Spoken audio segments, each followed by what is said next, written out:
Приносим извинения за небольшое опоздание в связи с техническими причинами. Напоминаю, меня зовут Коваленко Елена Васильевна.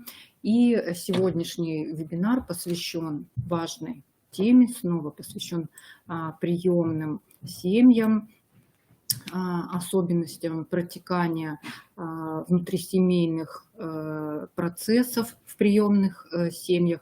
И в частности, сегодня у нас с вами тема – это особенности поведения и эмоционального проявления ребенка, пережившего психологическую травму, переходящего в приемную семью. Ну, прежде всего, важно начать с самого понимания, что такое психическая травма. Российский врач-психиатр Исаев еще в начале 90-х годов 20 века классифицировал две основные психотравмирующие ситуации у детей. Это отсутствие или утрата чувства безопасности и беззащитность из-за отрыва от семьи. То есть можно сказать, что таким образом практически все дети, оставшиеся без попечения родителей и попавшие в приемные семьи, так или иначе имеют психологические травмы, психические травмы, которые они получили в своих кровных семьях по тем или иным причинам. Если ребенок находился долгое время в тотальном равнодушии со стороны взрослых, значимых взрослых, если его родители были эмоционально недоступны, если ребенок жил в семье, где злоупотребляли алкоголем или другими видами ПАВ, а также в семье, где по отношению к нему регулярно применяли психологическое, физическое или сексуализированное насилие, то этот ребенок имеет хроническую психологическую травму, уже хроническую. И хроническая психологическая травма влияет на социально-эмоциональные навыки ребенка, то есть и на навыки общения, и на последовательность действий, и на самосознание, и на самоконтроль, и управление собой, и тому подобное. Поведенческие и когнитивные навыки также подвержены воздействию и изменениям. Это и чтение, и понимание, запоминание, использование различной информации, а также в целом страдают уверенность в себе и способность справляться со стрессом. Какие вообще, в принципе, что вообще значит психологическая травма? Да? Представим себе малыша, который остался без значимого взрослого, ну, допустим, без мамы. В начале, когда он находился в стадии внутриутробного развития, у мамы в животе его жизнь была прекрасной, но в какой-то момент или сразу по приходу в этот мир его жизнь меняется совершенно, у него нет возможности получить то, что для него жизненно необходимо, еду в тот момент, когда нужно, тепло, безопасность, стабильность, многое другое. И мама для крохи, конечно же, это целый мир. Это, можно сказать, оплот безопасности и стабильности, благодаря которой он получает как раз-таки удовлетворение самых важных для него потребностей. Если мама вместо того, чтобы удовлетворять потребности ребенка, еще и оказывается недоступной, то есть когда ребенок лишается мамы, этот мир безопасный буквально рушится у ребенка. А если еще мама вот вместо того, чтобы быть заботливой, любящей мамой, которая должна защитить своего детеныша, вдруг становится угрозой сама или не защищает малыша, тогда у ребенка появляется чувство страха, беспомощности и непредсказуемости. Тот, кто должен давать тепло и заботу, в один момент становится угрозой. И вот такой болезненный опыт для психики ребенка становится для него трудно переживаемым. трудно перерабатываем. То есть ребенок не способен его пережить и переработать. Это значит, что он не может найти здравое объяснение, но в силу того, что он еще в принципе маленький, да, и для себя объяснить это и не может по понятным причинам избежать этой ситуации. То есть лишается, в принципе, он не имеет права выбора, да, и вот это вот вдвойне усиливает ощущение беспомощности. То есть он совершенно беспомощен перед окружающим миром, ни на что не может повлиять, не может изменить, да, и избежать. Вот это вот и есть травма. Как наш мозг воспринимает травму? Стрессовые ситуации не всегда становятся травмой для человека, но с большой вероятностью это произойдет. С большой вероятностью это произойдет, если то, что случилось, все-таки оказалось непредсказуемым событием. И если при этом человек не смог повлиять на его ход и чувствовал собственное бессилие и беспомощность, вот тогда и возникает травма. После события приходит понимание того, что мир больше не будет таким, как раньше, то есть ощущение разрыва до травмирующего события и после, то есть жизнь была до и после. Это также признак того, что была психологическая травма. И ситуация усугубляется, если еще и рядом не найдется человека, который смог бы оказать поддержку, то есть утешить, помочь, переварить произошедшее, да, который бы стал контейнером для того, кто оказался в беде. И вот развитие нейробиологии головного мозга помогло представить то, что происходит с человеком в тот момент, когда он находится под воздействием сильного стресса. В головном мозге происходит множество процессов, которые запускают функции организма для того, чтобы все-таки справиться, помочь нам справиться с этим стрессом. Итак, например, представим себе наш мозг, который состоит из нескольких слоев, и один из них, самый древний, так называемый мозг рептилии, да, который отвечает за нашу безопасность. Он есть у всех живых существ, включая рептилий, и именно он включает все жизненные процессы: дыхание, давление, температуру. Он запускает наши рефлексы, например, отдернуть руку от горячего, моргнуть, чтобы защитить глаза и так далее. И также он несет ответственность за автоматические реакции на опасность: бей, беги или замри. И эти реакции есть у всех живых существ, включая человека.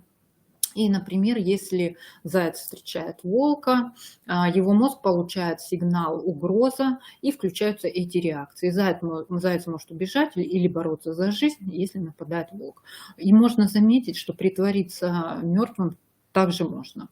И благодаря такой функции, которая совершенно не подконтрольна, то есть организм получает дополнительную возможность справиться с опасной ситуацией, она работает автоматически, независимо от организма.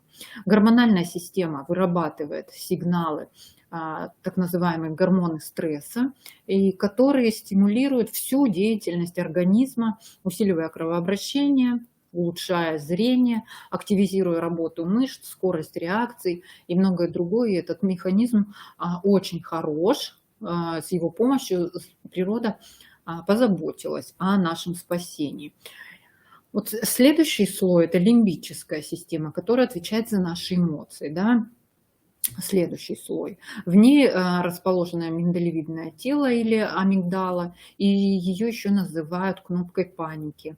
Именно она получает информацию об опасности, реагирует и посылает дальше в мозг, уже к мозгу рептилий импульсы.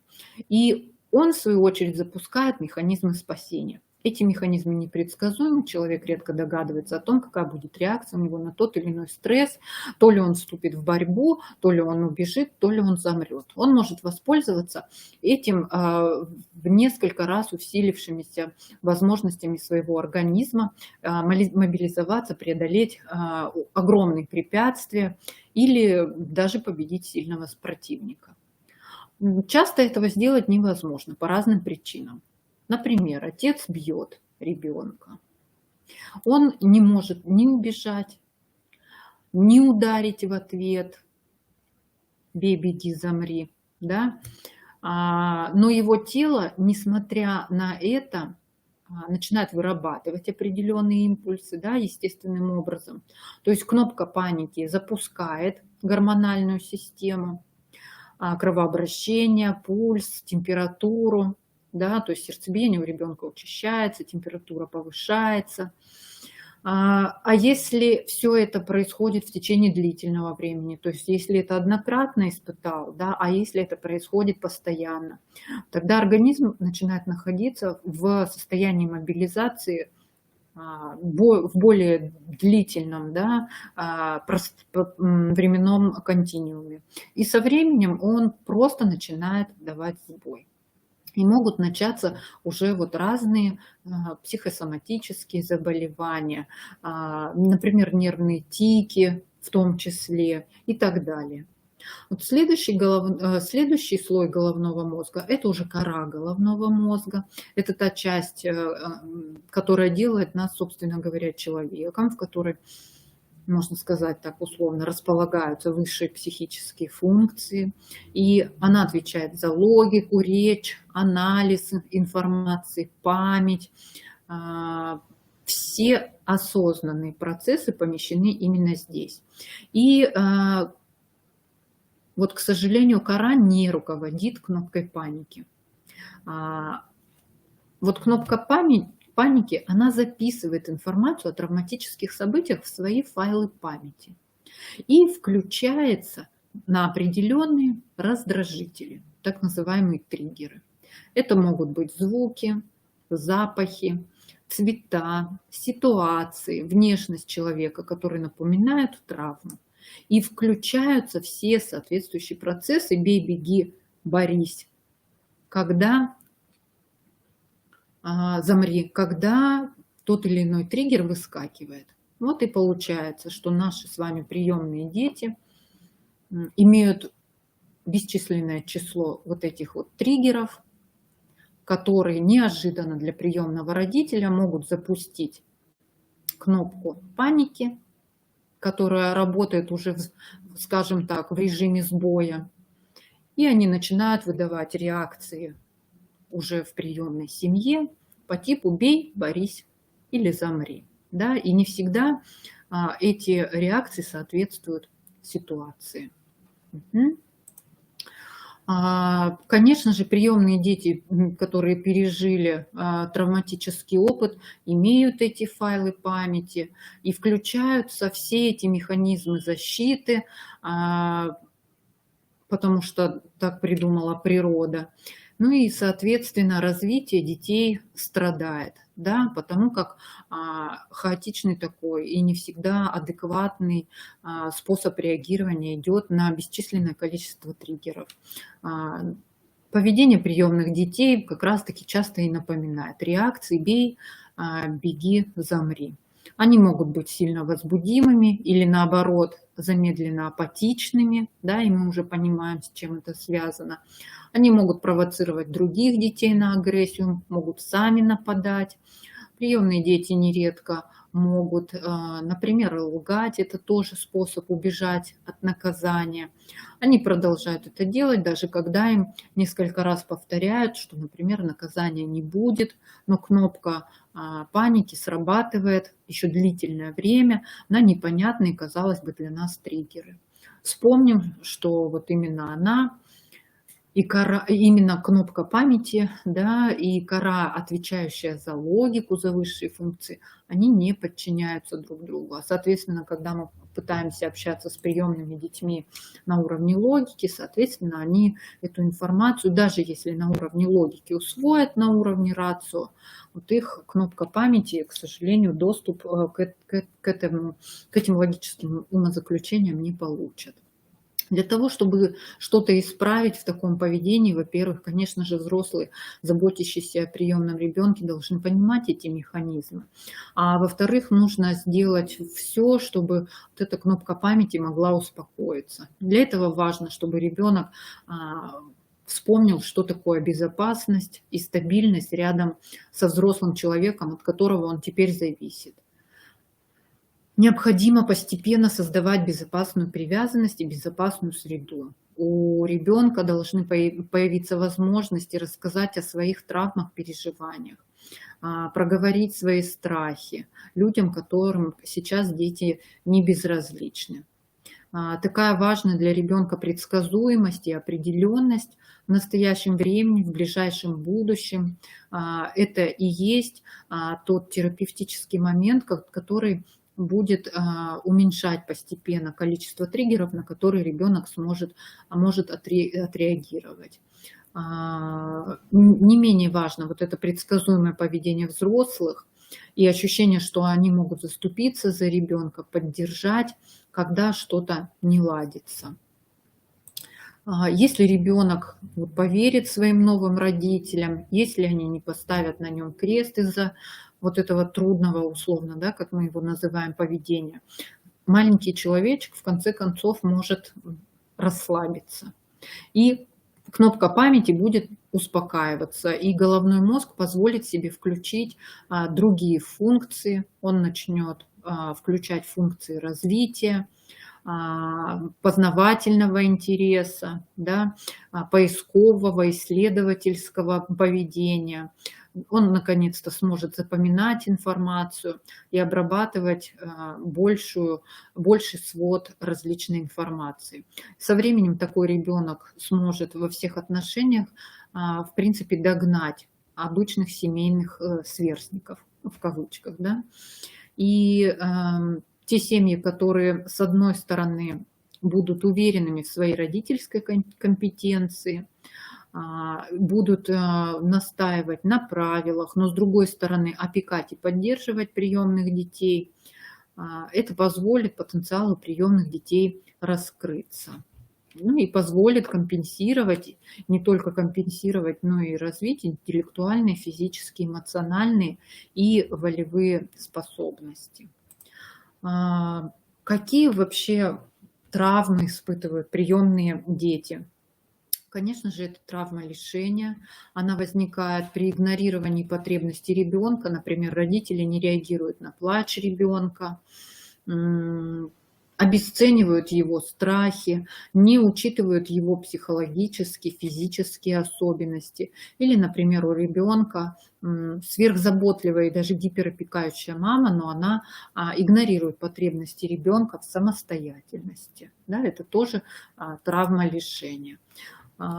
Это, конечно же, травма отвержения, когда возникает при общении с холодным родителем, да, эмоционально холодным родителем.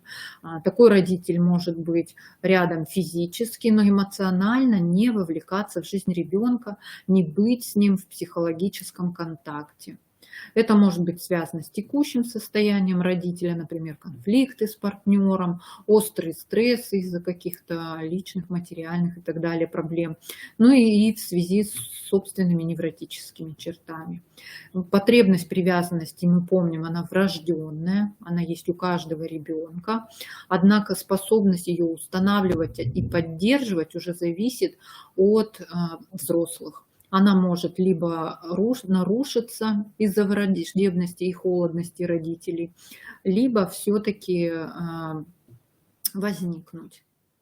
В том случае, если потребность в привязанности нарушается, это приводит к чувству собственной ненужности, неспособности выражать свои чувства, эмоции и вообще неспособности находиться в близких контактах. Ну и мы помним, да, что есть такое психическое состояние, как депривация, которое как раз-таки возникает в результате жизненных ситуаций, где ребенку не предоставляется возможность для удовлетворения некоторых основных жизненных психических потребностей в достаточной мере и в течение достаточного длительного времени. И мы помним, что виды деприваций, их 4 вида. Прежде всего, это сенсорная депривация или стимульная, когда ребенок получает пониженное количество сенсорных стимулов, их ограничено и их изменчивость ограничена, и модальность. То есть это бедная сенсорика, когда ребенка, когда и ребенка, например, мама недостаточно обнимает, гладит, и когда ребенок не имеет возможности исследовать мир всеми органами чувств. Депривация когнитивная, то есть когда мир слишком изменчив, хаотичен, структура его не упорядочена, возможно, даже бессмысленно, и не дает возможности понимать, выстраивать какие-то схемы закономерностей и не позволяет предвосхищать и регулировать происходящее извне, хотя бы в какой-то степени. Также есть депривация эмоционального отношения. Это когда нет возможности удовлетворить потребность в интимном, эмоциональном взаимодействии с кем-либо значимым. И разрыв от подобной эмоциональной связи, если она была создана, также вызывает состояние депривации. Ну и депривация идентичности – это когда имеется ограниченная возможность для усвоения своей собственной автономной социальной роли. И, конечно же, мы понимаем, что одна из самых значимых деприваций, да, это материнская депривация, то есть когда у ребенка присутствует недостаток эмоциональных, чувственных связей с мамой, ну или другим значимым взрослым, заменяющим ребенку мать, что приводит к привычке обесценивать свои потребности, глухоте к своему организму. Да, очень часто приемные родители говорят о том, что ребенок не чувствует боли. Да, то есть ему нужно очень сильно стукнуться для того, чтобы он понял, что ему больно. Это отсутствие контакта с желаниями, не понимают, чего хотят на самом деле. Да, трудности в понимании так или иначе себя. Есть еще такие виды травм, как травма предательства, возникают при разочаровании ребенка своим родителем, которого он боготворил. Чаще всего, конечно же, речь идет о родителе противоположного пола. Ощущение предательства возникает, когда родитель предпочитает кого-то другого или просто уходит из контакта в алкоголь, работу или вообще, в принципе, из семьи. И вариантом этой травмы является травма свержение с трона, в том числе, которое возникает у старшего ребенка при рождении младших детей, которые получают все внимание родителей. Часто здесь присоединяется и травма лишения, когда ребенку вдруг предлагается резко повзрослеть и помогать в воспитании младших. Да? Например, когда старший приемный ребенок и появляется кровный младший ребенок в семье. Ребенку предлагается резко повзрослеть, помогать в воспитании младших детей. Это приводит к потере чувства доверия, к отчуждению или наоборот, к попыткам угодить окружающим, либо к гиперконтролю, попытке все предвидеть и избежать предательства в будущем. Нельзя не упомянуть все-таки в рамках этой темы травму сексуального соблазнения, да, так как зачастую все-таки у приемных детей это встречается.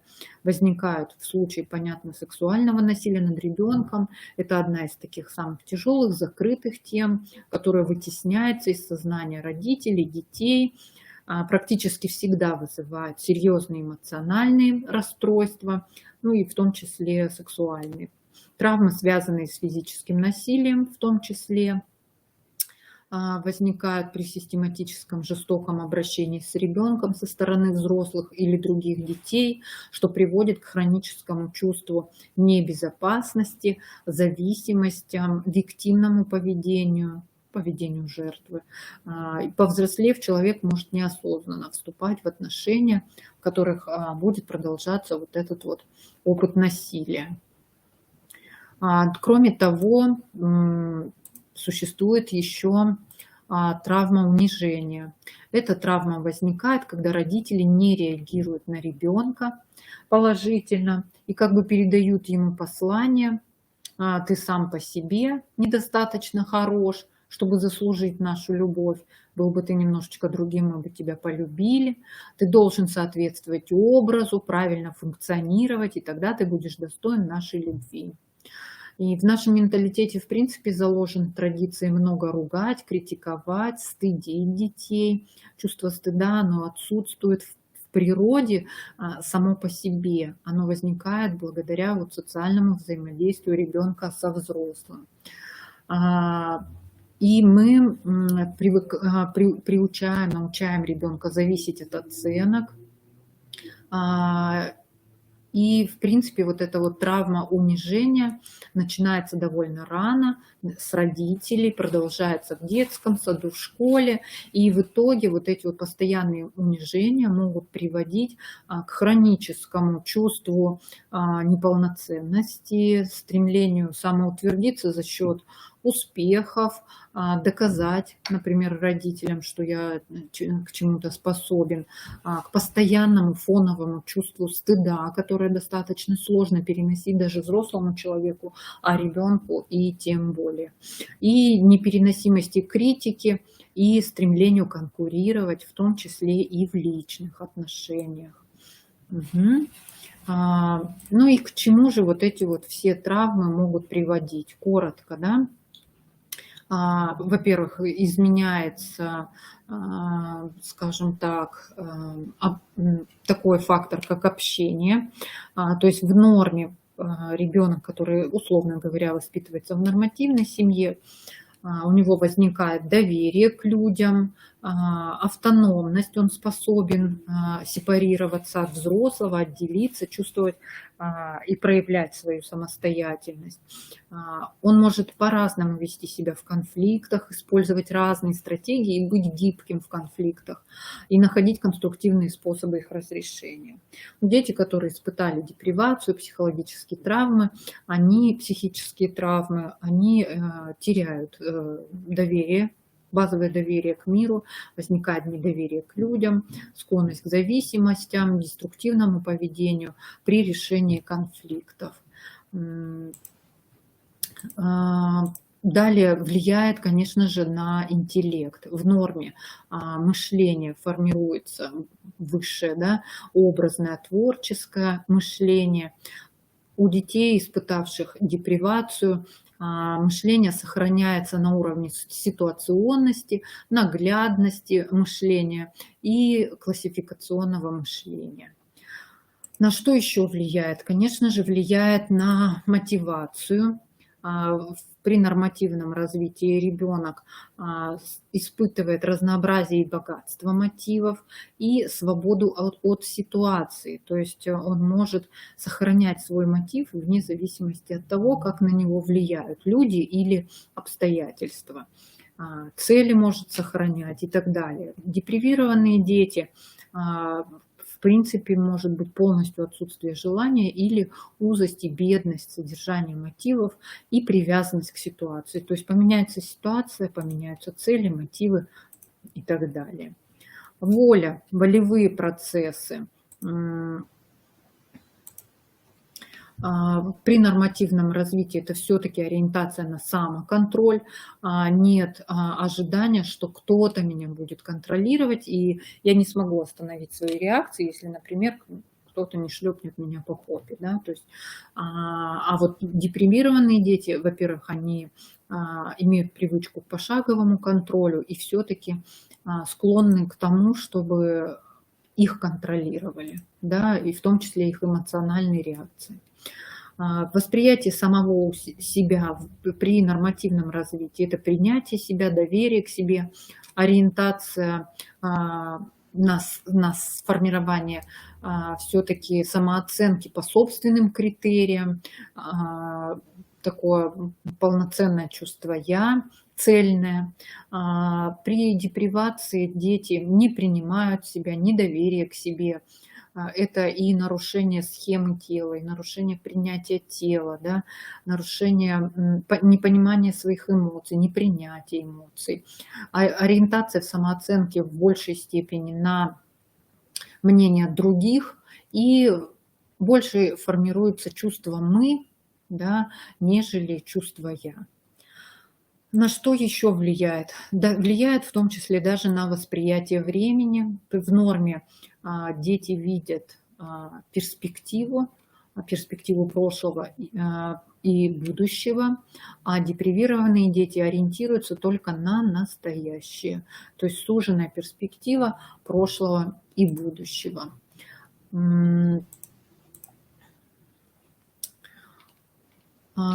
Вот последствия психологической травмы, да, они вот такие, мы их обсудили, да, и в том числе непроработанный детский травматический опыт может привести к различным психосоматическим нарушениям, стрессам, неврозам. Например, для травмированного ребенка в детстве, а потом и дальше во взрослой жизни существует конфликт лояльности. Если в здоровых взаимоотношениях любовь ассоциируется с безопасностью, то травмированный ребенок будет убежден, что любовь небезопасна, что она опирается на негативный опыт.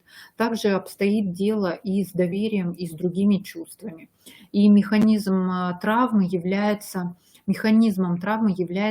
незавершенная защитная реакция, либо бегство, либо борьбы, либо замирание на уровне тела. То есть реакция на травмирующую ситуацию может быть разной, да? И главный здесь момент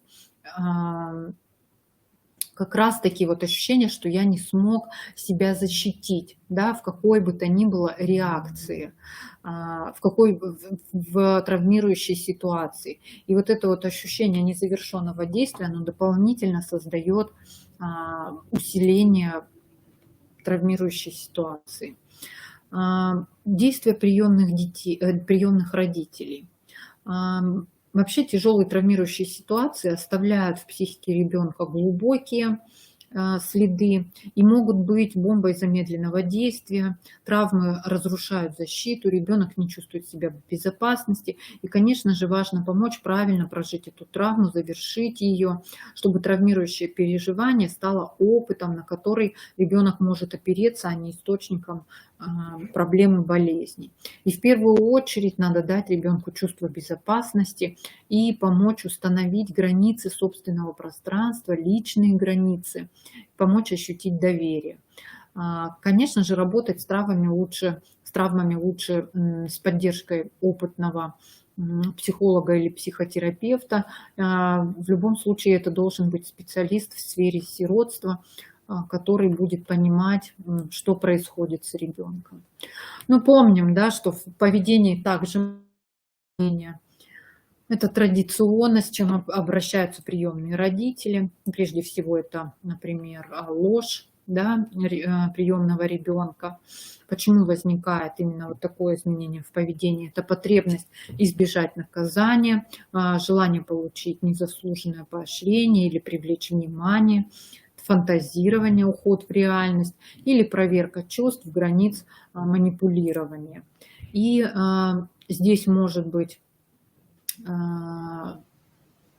в том числе обман ради извлечения выгоды, обман ради нанесения вреда, обман вообще не привносящий никакой выгоды, да, то есть различные могут вариации. И рекомендации родителям здесь какие? Это проговаривать всякую ложь, да, и прояснять правду. То есть приучать ребенка к тому, что все обсуждается, и эта проблема не замалчивается в семье. Поощрять признание правдивости, учить говорить правду, при этом сохранять лицо, научить ребенка. Да? То есть не когда он сказал правду, и после этого он получил травму унижения, да, которая усугубит его и так психологическую травму. Ну и применять логические последствия. Да? То есть когда все-таки ребенок понимает, что его наказали таким образом, потому что... Также это воровство, тоже традиционные причины, с которыми обычно обращаются к психологам, психотерапевтам приемные родители. Но мы помним, что воровство – это прежде всего умышленное присвоение чужого имущества. Да?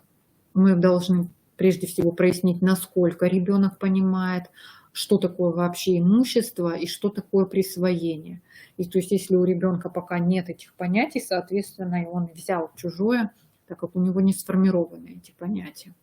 Важно понимать, что если ребенок берет чужое не специально, значит, он заявляет о своих потребностях неудовлетворенных. Ну и помним, что воровство проходит почти каждый ребенок как освоение правил, независимо это взрослый или приемный, кровный или приемный ребенок. Что делать?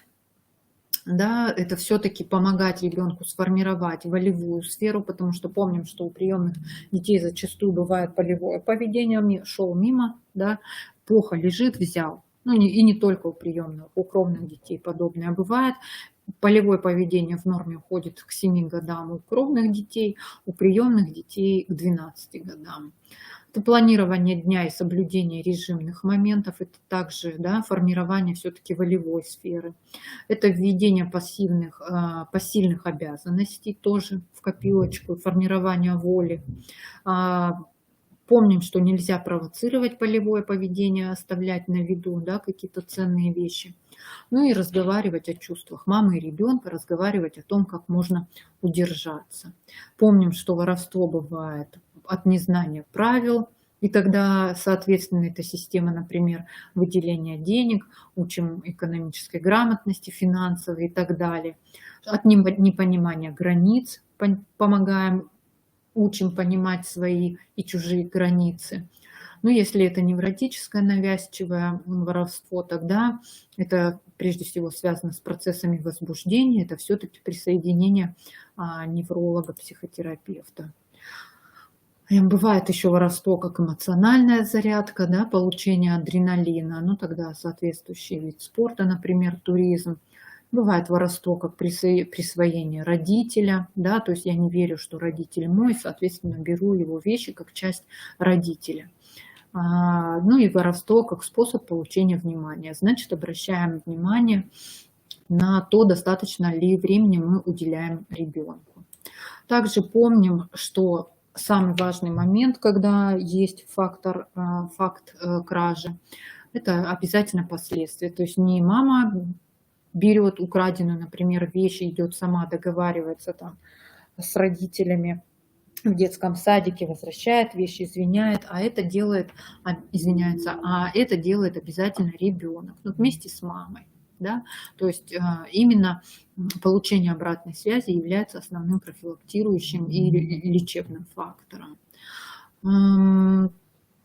Какие еще бывают трудности в поведении? Это, конечно же, агрессивное поведение, целью которого является нанесение ущерба другим, демонстрация собственного превосходства в силе.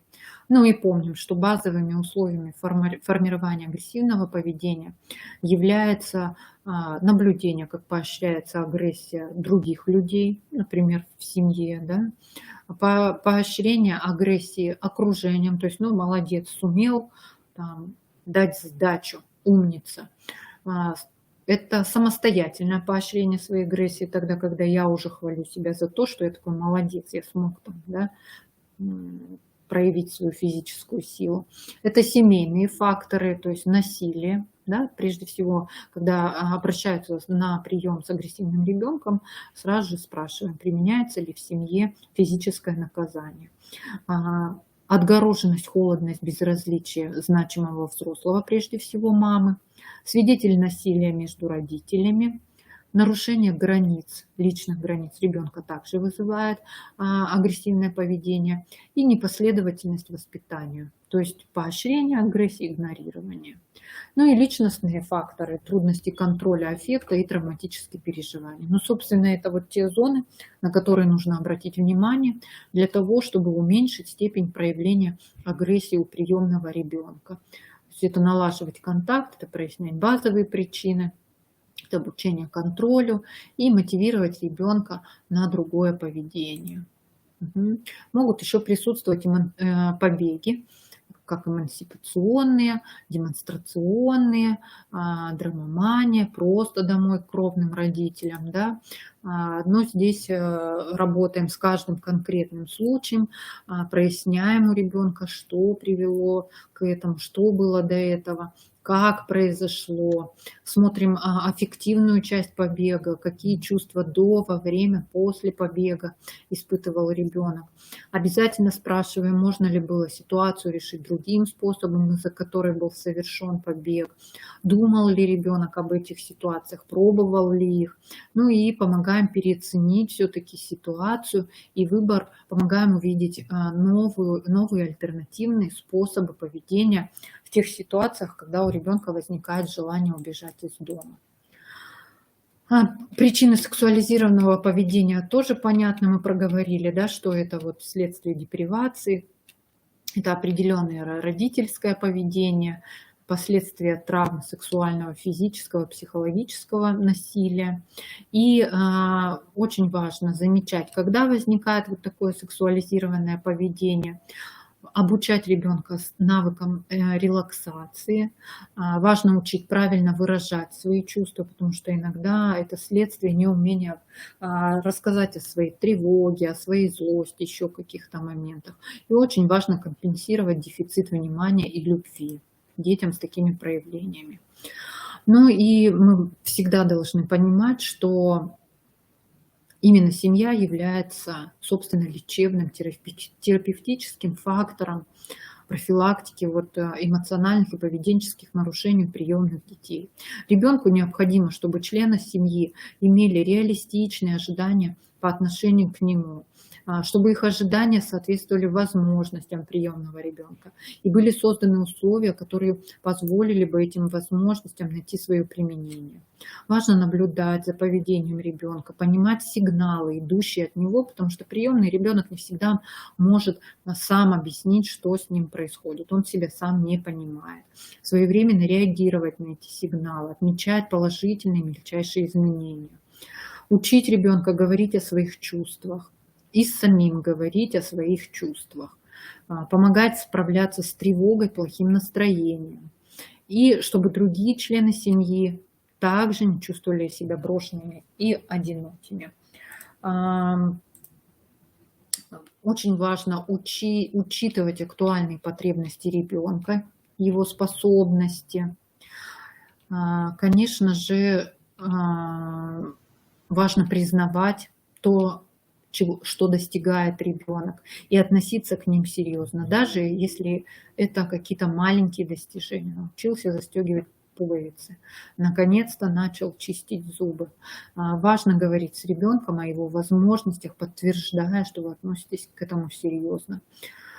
Ну, вот такие вот общие моменты. Да, мы помним, что ключевые слова воспитания травмированного ребенка – это терпение, еще раз терпение. Ребенок нуждается в постоянном подтверждении того, что вы не бросаете его. Да? Мы помним про это, но всегда, когда приемные родители оказываются на консультации, они говорят, что они бросают все-таки в ситуации эмоциональной заряженности слова «отдать тебя обратно в детский дом» и так далее. Да?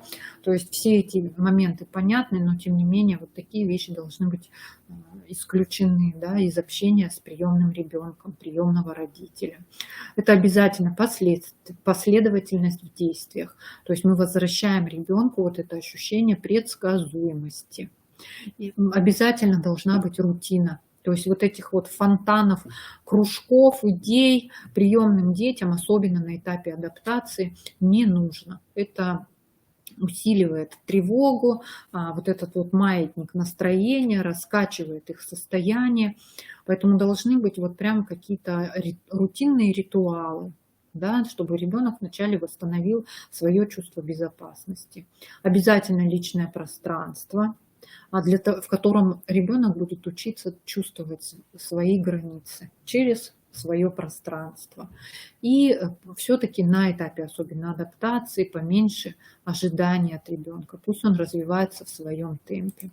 Ну и под конец, как рекомендация, появилась новая вот такая классная книга «Азбука счастливой семьи. 30 уроков осознанного родительства», которую вы можете почитать для себя.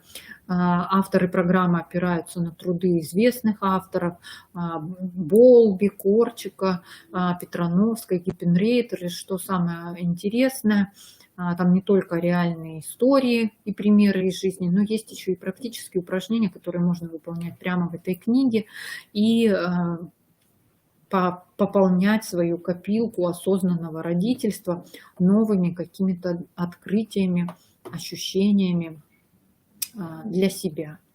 Ну вот сегодня на этом пока эту тему мы завершаем, а в дальнейшем вас ждут еще темы, посвященные приемным родителям и детям, оставшимся без попечения родителей, посвященные уязвимым детям. Благодарю за внимание.